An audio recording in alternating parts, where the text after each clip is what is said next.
Welcome back to Till All Are Done, the show where we're showcasing one toy from every character in the Transformers universe, one by one.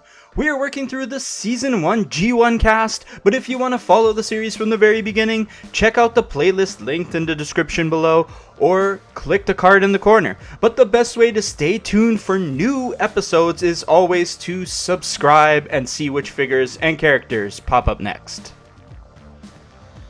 I had a completely different Ratchet figure in mind for our resident Autobot medic, but something special got revealed and released that I could not deny. I told you we would tap the Gamer Edition subline a few times, and this release is an exciting one. So back in the day, the War for Cybertron game got a grand total of 5 toys to coincide with it. Or 4 if you don't count Cliff Jumper, which is just a retool. Fall of Cybertron did a bit better. Okay, it did a lot better, with enough toys to, in good faith, call it a subline. Unfortunately, none of those toys were Ratchet, or Ironhide for that matter, despite both of them getting some pretty good screen time in the games. Rewind to the end of 2024, and we are getting our first Ratchet and Ironhide in the style of the War and Fall for Cybertron designs, and it's a great, momentous occasion. These two are not the only ones, but definitely major characters who never got a toy to coincide with the games. This subline seems like it's sticking around, so maybe we'll see more game-accurate designs, and with this toy, I feel like it's a good thing. Not to spoil too much of the review, but this Ratchet and its retool feel like the best designed Gamer Edition toys yet. Not perfect, but it's really cracked the code of how future releases should be. So let's get into it. This is Studio Series War for Cybertron Voyager Class Ratchet. The Transformers. It's incredible how much sheer presence this toy has. He's buff and sharp in all the right places, and yet perfectly proportioned in all the remaining areas. Just look at all the detailing going on here, just the arms alone, with the joints being molded, the elbows having mechanical parts, there's lots of lines and curves and little panels sticking out, even the gaps in the plastic kind of fit in because of how small they are. Clearly, you can see the mushroom pegs on certain parts and the gaps as well, but it's designed gracefully here, considering how hard they went with the detailing. They also went hard in the paint too. Those promo shots really don't do any justice to this toy, I'm telling you right now. In those pictures, I thought the paint looked a little matte and flat looking. That's not the case at all with this gorgeous paint scheme that has a nice shimmer to it. You have the perfect shade of white with nice hits of lighter and darker shades of red. Overall, Hashtag is doing a really good job with the paintwork for the Studio Series Gamer Edition line so far, but this is another level of excellence and my favorite of the subline. Very nice touch on the chest is the Autobot symbol that, look, you can rotate. You can have it pointing up or down or not at all, and you can hide it. When do we ever get the opportunity to do this other than like sideways from Transformers Cybertron? But that's a shtick. It's just cool to have the customization. Now, small nitpick, but I wish they found a place for these panels on top of his hands. They don't limit the toy in any way, but aesthetically they look odd when you're trying to pull off poses that require you to spin the wrists. But it's just a small nitpick here. I'm actually struggling to find bad things to say about this toy, other than maybe some aspects of the backpack. I think they did a really good job of designing it the way they did, and you'll see later on why when I talk about the weapons. But I find that when I start messing around with the figure, the tabs on the backpack that hold on to the collarbone will pop off pretty frequently, and I have to push them back in. They are small and they don't really feel like they're grabbing on very tight, and I have the same criticism for the ones that hold the chest plate near the pelvis. The tabs are so tiny, it ain't holding on to shit. So if you're playing with your toys, you might be popping these tabs on and off quite a few times, and that of course contributes to wear and tear of the figure. But again, That's really my only gripe with the robot mode. I genuinely think they smashed it with the design. It won't be long before I get myself the Ironhide version of the mold if it's gonna be this good. I guess there's some hollowness inside the back pad, but I've got something to put there. Let's go on to the weapons section of the review. Ratchet comes with 2 weapons. There's the energy repair ray to repair fallen comrades in battle and get them back on the front lines. And then there's Ratchet's trusty medical battle axe, just in case he needs to amputate? Wait, I'm a robot. I don't need to. More like Doctor of Death. The battle axe comes in 2 pieces so it can fit perfectly inside the fist and hold it by the hilt in the middle or even at the bottom. You can also take the bottom of the axe, place it between the coils of the repair ray, and make it look like a rifle.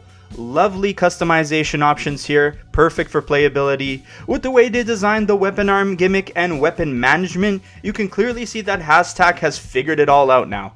We covered the Gamer Edition Bumblebee toy in our BB Spotlight episode, which was the very first Gamer Edition toy they ever made, and they didn't really have everything quite figured out yet. But with the Optimus toy, I felt like they started to figure it out near perfectly, and then these Ratchet and Ironhide toys nail the weaponry management flawlessly. You have the arm that can pop off and allow you to mount Ratchet's Energon repair ray, or even the battle axe, which looks really cool. I guess I should say almost flawlessly because they still haven't made it so you can place both arms with the gimmick. Hasbro, that idea is free. Take it. Oh well, at least the repair ray has a peg port on it so you can hold it like a regular weapon. Bumblebee and Barricade's guns couldn't do this, and they eventually got wise with Starscream. Now you don't have to put the arm aside when posing with the arm gun gimmick. You have a slot below the backpack on his shiny metal ass where you can plug the arm, which is also a way to store the repair ray. This feature was first added to the Gamer Edition toys with Barricade, but with Ratchet, there is an even better place you can store the arm.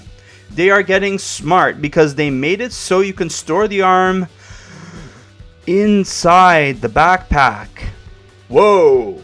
Freaking sick design choice. It's empty space, so they must have thought, why not? This is an excellent feature that keeps the look of the bot clean as hell. I'm always maniacally worried about losing pieces, so I love this. I can sleep better at night thanks to these Hashtag designers. Yes, the backpack is well designed on this toy, and I forgot to mention that the battle axe can be stored on its own exclusive port on the back of it as well. Overall, they came to a near perfect system through iteration of these Gamer Edition figures. I think the next few releases in the subline are repaints and retools, but I'm excited to see how they perfect it further with the next new mold. Lots of pleasant surprises so far and more to come with the Articulation.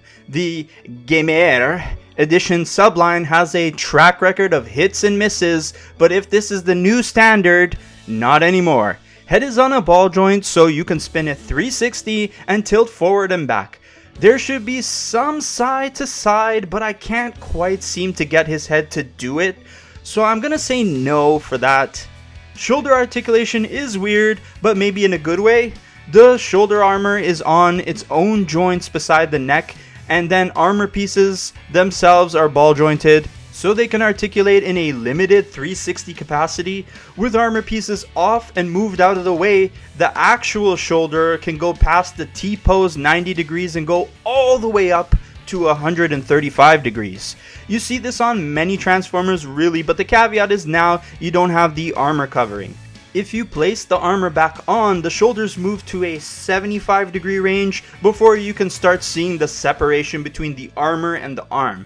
And rotation works similarly here too. Move the armor pieces and you get full 360 rotation, but again, you limit the articulation with the armor pieces on. This kind of makes posing the arms more free and restrictive at the same time, if that makes any sense. I appreciate that you can move the armor pieces and get the arms in some positions you don't see on very many Transformers, but I also wonder if the toy would have benefited from just regular shoulder design. It's one toy that has this design out of many Transformers, so I'm gonna say that this is overall a net positive for the figure. Full 360 biceps swivel, which is nice. The elbows can go 90 degrees forward and surprisingly almost 90 degrees backwards. More unique articulation there. Despite the panels on top of the hands, the wrist rotation is still 360 degrees, so awesome. The whole articulation of the upper half kicks ass, even with the backpack he has. You go down to the lower half and it's a 360 waist rotation. Ratchet can kick 90 degrees forward, backward, and out to the side. You have a 360 swivel at the knee and a 90 degree knee bend. The feet do have articulation, but one thing you have to keep in mind is that you have to untab the foot from the wheel well, and then you can use it and it goes all the way 90 degrees. Wow, we even have toe articulation as they move up and down. Now, some of the vehicle panels on the inner side of the legs do get in the way, but realistically, you're gonna wide stance this absolute Chadbot anyways. There's some quirks to it, but the articulation on this Ratchet toy is stellar. Once I understood the total range of motion I had to play with, I came up with some great poses, and the ceiling is high for all the posing you can do with him. I am very impressed. Definitely, without instructions, you're not getting this guy into his emergency van alt mode easily. Maybe if you're a seasoned vet, maybe. I had to watch transformation videos to figure this thing out. It's not a new thing for Studio Series toys, but we have a lot of tabs, big and small, panels that fold on top of each other, and a lot of pieces that are covered up by other pieces. I would say the beginning is the easiest part because with the extended hinges you have for the torso and backpack, you can see how they'll overlap eventually to build out the front section. The next step with the arms makes sense as you have to tuck them under the torso and head section. What I failed to mention is that the elbows are technically made up of 2 joints and one of them is for transformation, so you can tuck the elbows in. It really helps if you know where the certain identifiable pieces of the toy should be, like for example the lifeline symbols will be on the doors, so you can fold them there accordingly. Once you get the front section all done, we're doing another miracle transformation just like SS-86 Ironhide, where a whole back section of a van magically pops out of his legs. So the challenge is remembering how to fold all the panels properly and getting all the hinges in the right place. Then the van chunks just clip into the right tabs and fold the robot mode shins into the bottom of the van. Those shins actually do a good job keeping the pieces tabbed in pretty tight. It's a challenging transformation, yet pretty intuitive. I don't think it's bad. It's quite good actually, but I'm not rushing to grab it off the shelf to play with it if I'm in a sleepy mood. With all these tabs and limbs that need to be in the right spots, the van could look panelly with black lines if you don't line up everything right. The result though... Wow, did this alt mode come together or what? This Cybertronian emergency vehicle looks awesome overall, and again they really went all out with the in-game accuracy factor. Paint wise, I love those hits of shimmery dark red on the rims and roof plus the brighter red on the grille. The front windshield is painted on and not transparent plastic, but it's done in the perfect way. None of the other toys in the line have transparent plastic, so I'm completely cool with it. I know I'm the transparent plastic apologist on his own island, I know, but busting out the Bumblebee movie Ratchet, look how nice it can look. This is the figure I was originally gonna go with, by the way. We are spoiled having 2 amazing looking Cybertronian emergency vans released in the last 5 years. It's just a shame the BB movie toy is only a deluxe, so I'm super happy this War for Cybertron release is Voyager scale.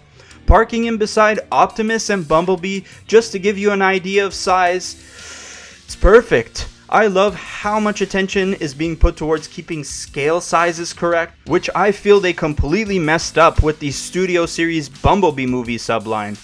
Taking a look at the wheels, thankfully they are pinned on so the vehicle rolls great, smooth as hell. They look great too with the red rim pattern.